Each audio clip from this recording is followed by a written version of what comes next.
Hello everyone. In the previous lecture, we looked at Dalit women's participation in the Ambedkarite movement and how it challenged both caste and patriarchy, offering an alternative to the dominant nationalist narratives. Urmila Pawar and Meenakshi Mun's book, We Also Made History, documents this activism through personal interviews and historical research, showing how Dalit women became agents of change and narrators of their own history. The book emphasized lived experiences as political and highlighted how Ambedkar's ideas, such as rejecting caste-based dress code for women, were aimed at reclaiming dignity. Dalit women also expressed resistance through dress codes and cultural forms like folk songs, blending personal and political in everyday life. These songs, often performed in the domestic setting, turned homes into sites of memory. In doing so, Dalit women reshaped the legacy of Ambedkar and carved out a distinct space for Dalit feminist consciousness within the anti-caste struggle.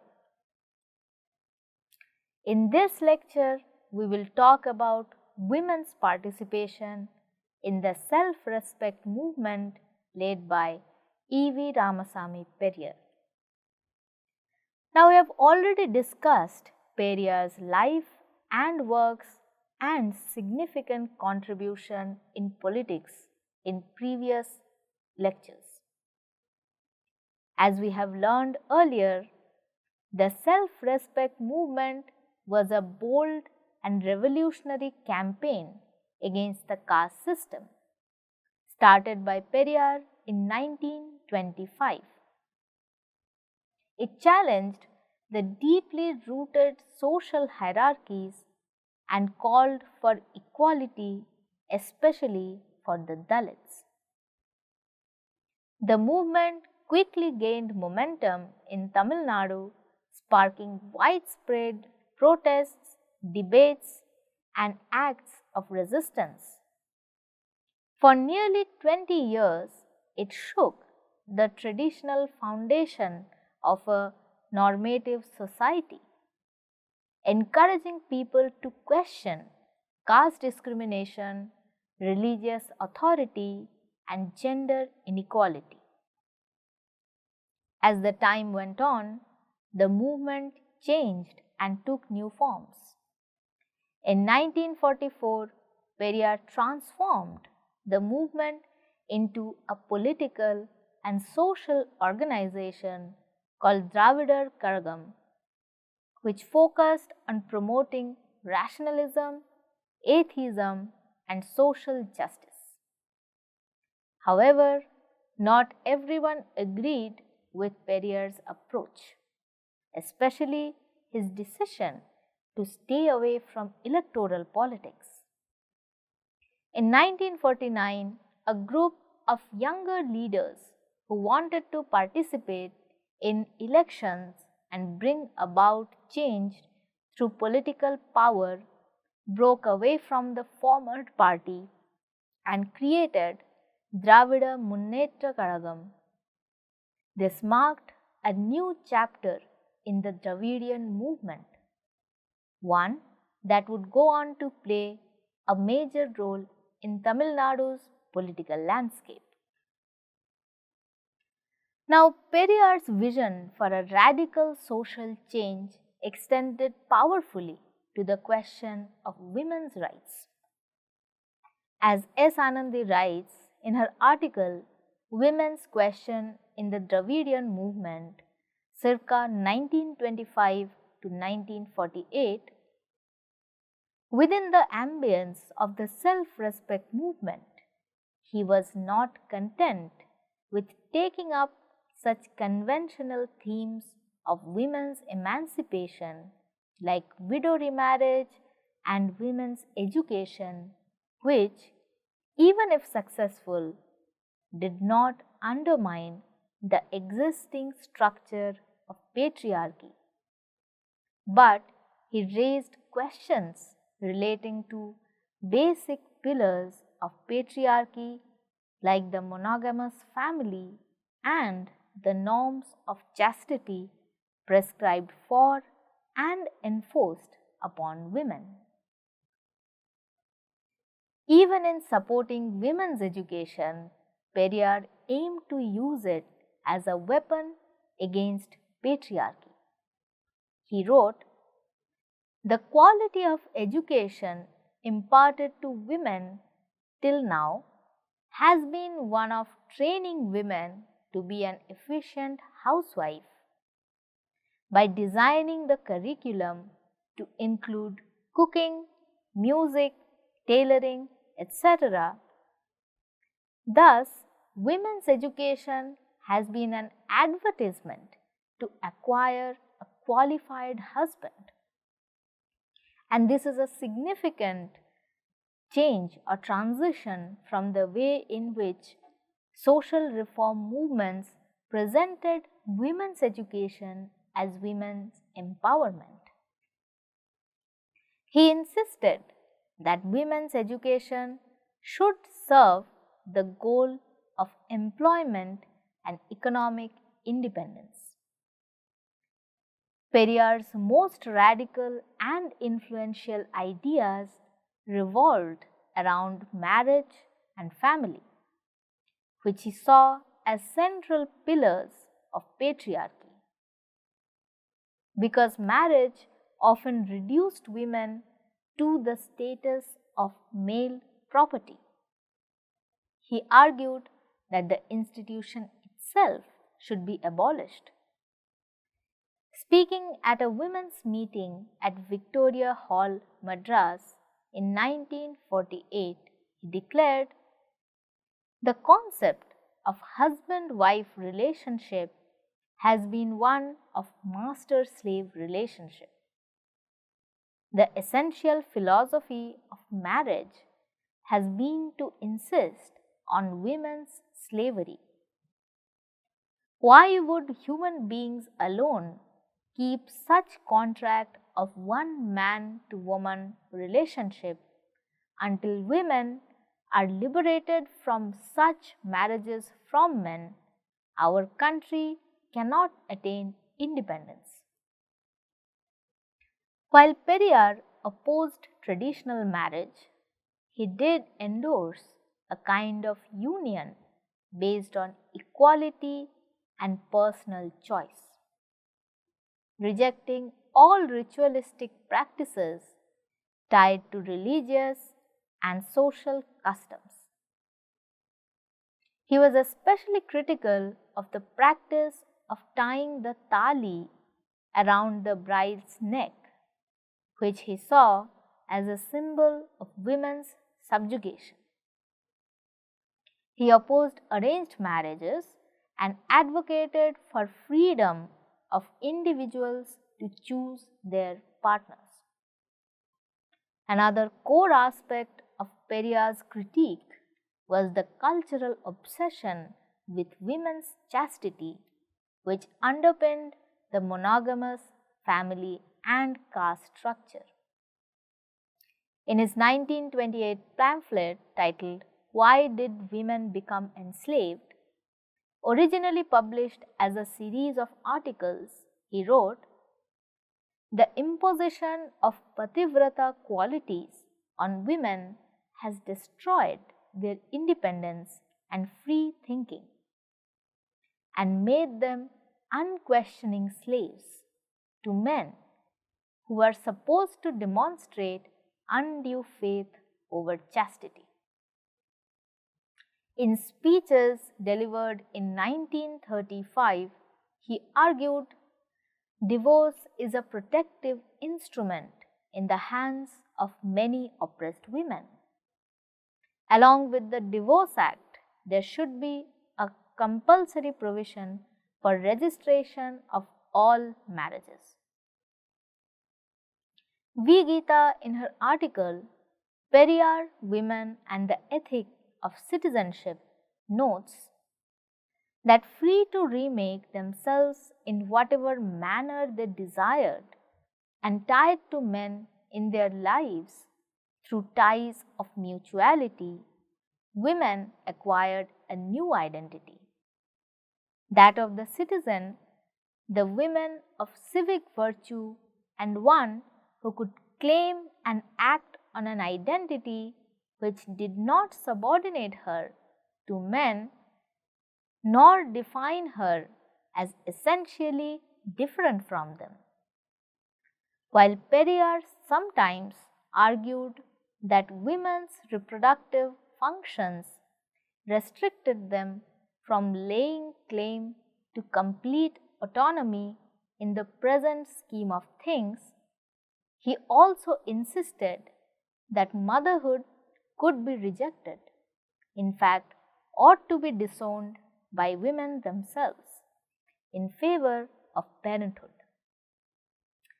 Girija Devi, a self-respecter and fiction writer, wondered if there should not be a special government department which would initiate such action, as it would ensure the progress of women in all fields.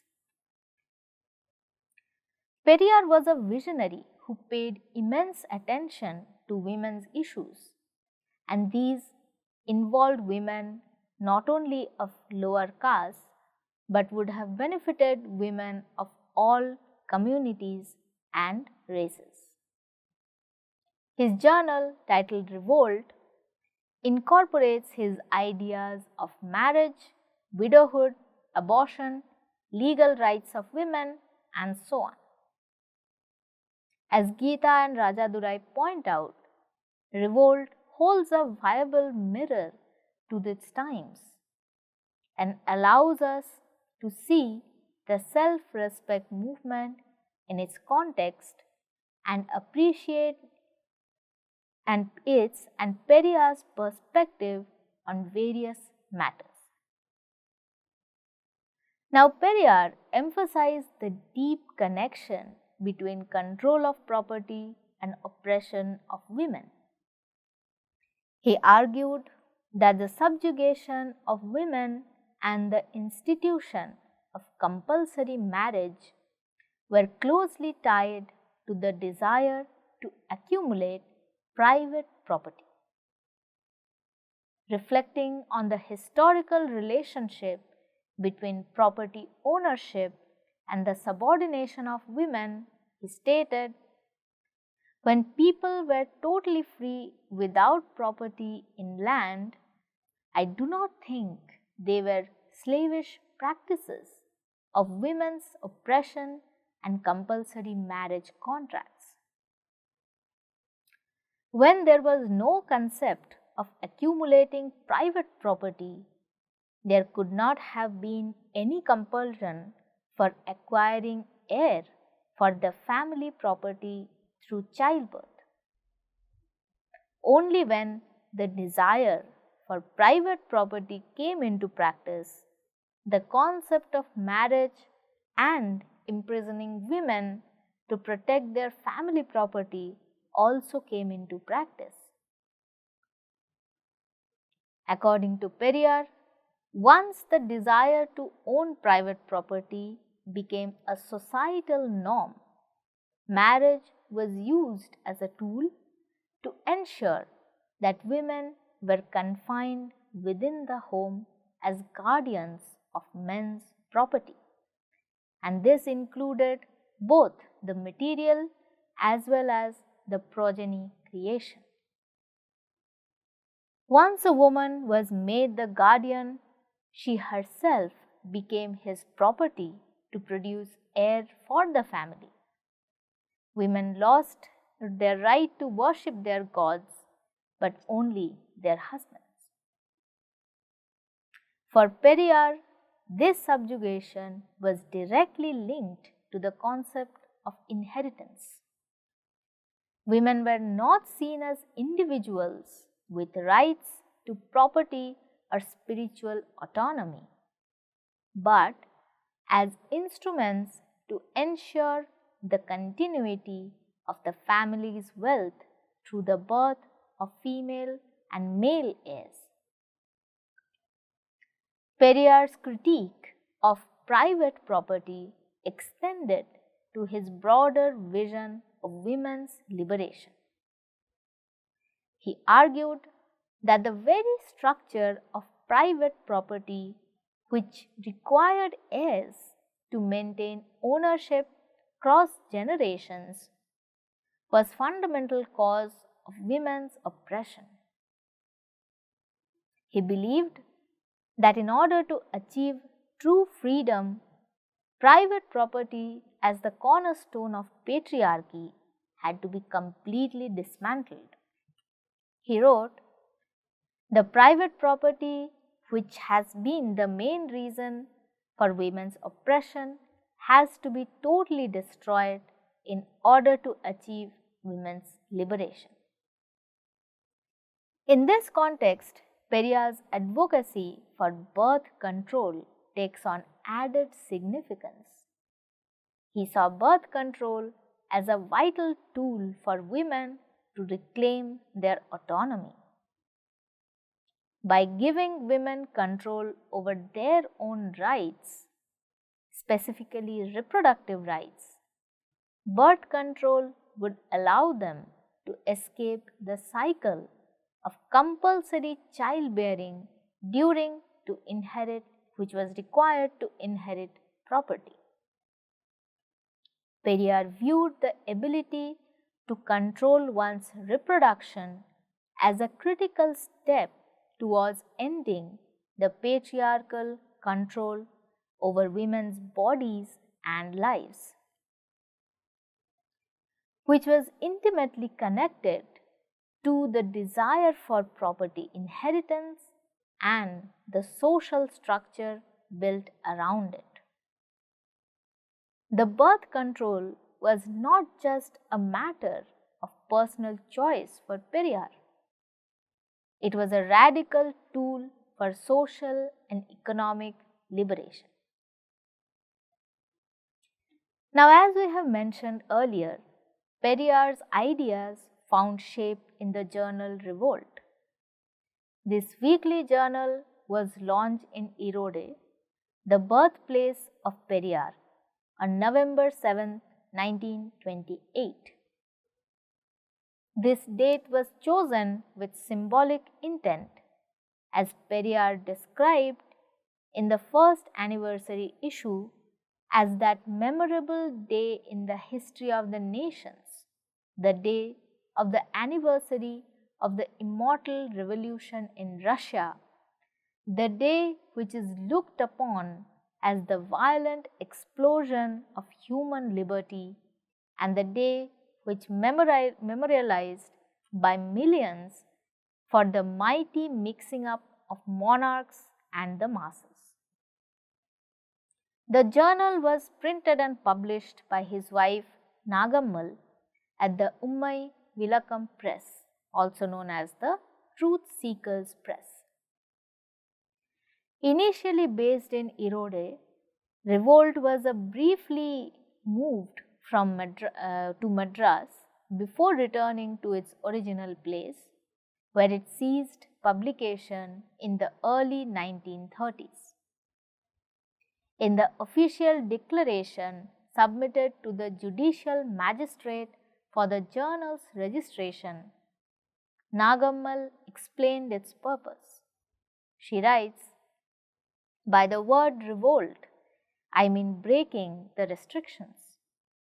That is, breaking against the constraint which goes against nature and reason, whether in politics, in bureaucracy, capitalism, or gender relations. Whichever constraint that violates human welfare and human nature." Revolt was both agitational and educational, aimed at reshaping public consciousness in everyday logic. Alongside the coverage of political non-Brahmanism and self-respect movement, it reported on conferences, delivered speeches, and featured articles on contemporary politics and social reform. The journal also ran regular columns on science, religion, and atheism. The journal's writers actively engaged with the pressing issues of the time, such as the Simon Commission boycott, the release of Nehru Committee report, and the debates surrounding the Child Marriage Restraint Act and the Devadasi Abolition Bill. These developments were seized as opportunities to communicate critical indigenous ideas of self-respect, equality, progress, and justice to a broader audience beyond the Tamil-speaking world. With its tone of an indignant and sharply humorous, Revolt articulated a philosophy rooted in social compassion, free thought, atheism, and radicalism. It offered a vital counterpoint to the often moralizing tone of mainstream political and social discourse in Tamil Nadu. Undeterred by sharp criticism from orthodox circles and nationalist press, Revolt remained committed to its radical stance and continued to challenge established norms. Now, let us summarize today's lecture. This lecture focused on the notion of gender in self-respect movement led by E.V. Ramasamy Periyar, emphasizing his radical views on women's rights and social justice. The movement, launched in 1925, challenged caste discrimination and patriarchy. Periyar transformed the movement into Dravidar Kazhagam in 1944, which later gave rise to Dravida Munnetra Kazhagam in 1949, focusing on social and political change. His views on women's rights went beyond traditional issues like education and women-widow remarriage. He criticized the patriarchal structure of marriage and the norms of chastity, advocating for women's economic independence through education. There is a clear difference in the way in which women's education in the social reform period was made to make them into better mothers and wives, whereas Periyar talks about women's education to make them into economically independent individuals. Periyar proposed the abolition of marriage, seeing it as an institution that reduced women to property for the purpose of inheritance. He supported divorce as a tool for women's protection and rejected arranged marriages and rituals like tying the necklace, which symbolized their subjugation. He linked the oppression of women to the control of property, arguing that this desire to dismantle and accumulate wealth, specifically private wealth, led to women being confined to the role of producing heirs. He believed that challenging the private property was essential for women's liberation and supported birth control as a means to grant women control over their reproductive rights.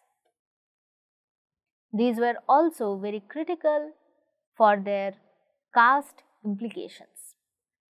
His radical ideas, revolutionary for that time and even now, were expressed in a journal titled Revolt, which advocated free thought, atheism, and social change, critiquing traditional social structures.